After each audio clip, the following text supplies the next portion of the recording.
नमस्कार दोस्तों, स्वागत है आपका। आज हम कुछ ऐसे वाक़या या फिर एक ऐसे अनुभव देखने वाले हैं जो हमें थोड़ा-सा अलग लग सकते हैं या फिर ऐसा लग सकता है कि क्या दुनिया में ऐसा भी होता है। तो ये जो अनुभव है ये जेम्स वैन प्राग नाम के एक साइकिक है, उन्होंने अपनी किताबों में लिखे हैं। उसमें से मैं आपको बताने की कोशिश करूँगा। आज का जो अनुभव है वो जब छोटे थे, क्या हुआ था कि ये जब छोटे थे तब उनके साथ कुछ ऐसे घटा कि वो बाकी लोगों के साथ नहीं घटा। मैंने साइकिक के बारे में आपको बहुत बार कहा है कि ये लोग ऐसे होते हैं जो आत्माओं से वगैरह संपर्क कर सकते हैं, उनको देख सकते हैं, उनको महसूस कर सकते हैं, उनको सुन सकते हैं। उनके मन में अगर वो कुछ कहते हैं तो वो ये सारी चीज़ें ग्रहण कर सकते हैं। तो ये सारी चीज़ों करने के लिए ये पूरी तरह से समझ सकते हैं उनकी बातें। तो ये जो जेम्स वैन प्राग है, पहले तो इनको बहुत ही अजीब लगता था, लेकिन धीरे धीरे उनको पता चला कि उनमें कुछ ऐसी खूबी है। लेकिन आपको पता है दोस्तों कि समाज ऐसे लोगों को मतलब बहुत ही अच्छा समझता नहीं। तो इनकी माँ ने कहा कि तुम किसी को ये सारी बातें ना बताओ। तो जेम्स वैन प्राग जी जो है, उन्होंने अपने एकदम जो ख़ास दोस्त थे उनको भी ये बारी बातें नहीं बताई थी। लेकिन उनको जो महत्वपूर्ण अनुभव जो हुए या फिर जो चीज़ें उन्होंने देखी, वो कुछ उन्होंने बातें कही है। तो आज हम उसमें से एक अनुभव को देखने वाले हैं। वो ये कहते हैं कि जब बचपन में वो हर रविवार, आपको पता होगा कि चर्च में प्रार्थना होती है क्रिश्चियन लोगों की, तो ये अपने मम्मी के साथ जाते थे। तो उन्होंने कुछ किस्से कहे हैं। वो कहते हैं कि देखिए, आपको डरने के लिए इसके लिए डरने की वगैरह ज़रूरत नहीं है। उन्होंने कहा है कि बहुत बार उन्होंने देखा है कि जो लोग आते हैं चर्च में या फिर जो लोग ऐसे पूजा पाठ में वगैरह आते हैं, तो उनके साथ उनके जो करीबी है, जो आत्मलोक में गए नहीं हैं या फिर जिनका थोड़ा सा जुड़ा हुआ है अपने घर पर, तो वैसी भी आत्माएं उनके साथ आती थी वहाँ पर, मतलब प्रार्थना करने के लिए भगवान को ले वगैरह।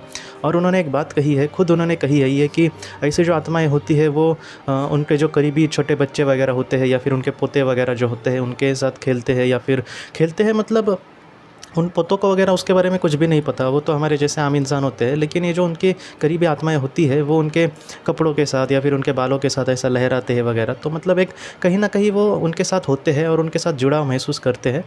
तो जेम्स वैन प्राग जी ने कुछ बातें कही कि उन्होंने ये कहा कि ये लोग अभी ज़िंदा नहीं हैं, और अब इनको मतलब यहाँ पर प्रार्थना करने के लिए आने की क्या ज़रूरत है, या फिर ये आत्मलोक में जाकर खुद मतलब जो सृष्टि भगवान ने वहाँ पर निर्माण की है, उस सृष्टि के जो उनके करीबी मतलब उच्च भली जो आत्माएं हैं उनके साथ मिलकर ये भगवान के बारे में ज़्यादा कुछ जान सकते हैं।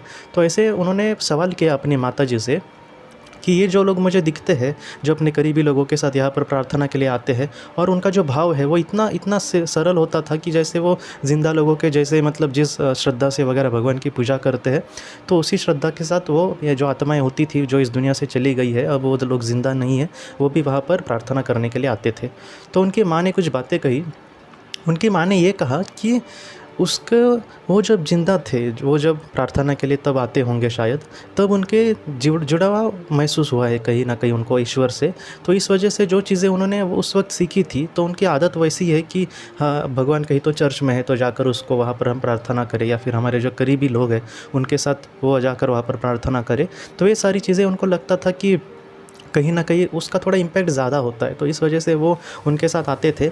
मतलब उनको इन सारी चीज़ों की आदत बन जाती है कि हम जाकर वहाँ पर प्रार्थना करें वगैरह। तो इस वजह से वो वहाँ पर आते थे, वो आत्माएँ वगैरह, और उस तरह से वो अपने करीबी लोगों के साथ आते और वहाँ से चले जाते। देखिए दोस्तों, इसके लिए ज़रा भी डरने की ज़रूरत नहीं है कि हमारे कोई वगैरह अगर है तो हमारे घर पे है क्या वगैरह, ऐसा नहीं होता। बहुत ही कम ऐसी आत्माएँ होती है, मतलब जितना मैंने देखा है तो 1000 में से कहीं 1-2 आत्माएँ ऐसी होती है जो जाने के लिए वहाँ पर तैयार नहीं होती। तो वो इस तरह से रहती है, ज़्यादातर तो किसी को तकलीफ़ नहीं देती, ऐसा ही देखा गया है। तो ये आज मुझे आपको बात बतानी थी कि इस दुनिया में ऐसी चीज़ें होती है, और जो साइकिक होते हैं उनसे हम बहुत ही ज़्यादा ऐसी चीज़ें, नॉलेज हम उनसे ले सकते हैं।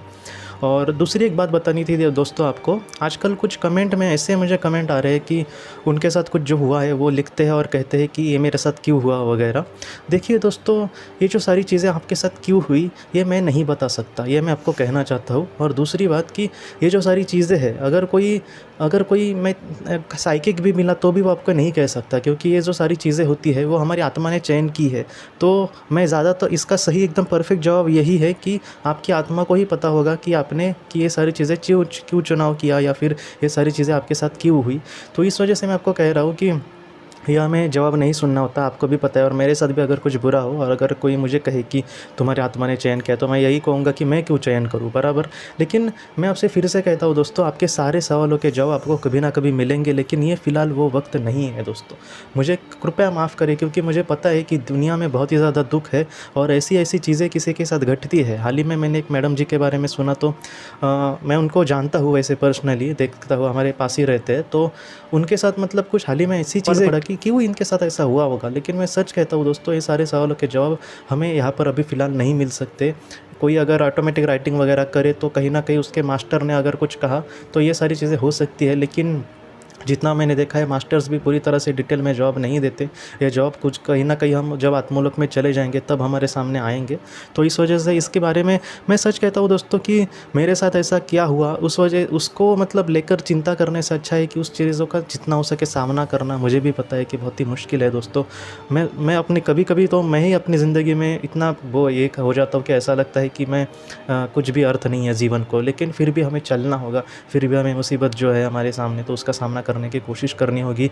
जीवन कठिन ही है, या फिर पृथ्वी पर हम बहुत ही सुख से रहे ऐसा मतलब बहुत ही मुश्किल है, लेकिन फिर भी हमें चलने की कोशिश करनी होगी। तो वो एक दूसरी बात आपको बतानी थी दोस्तों।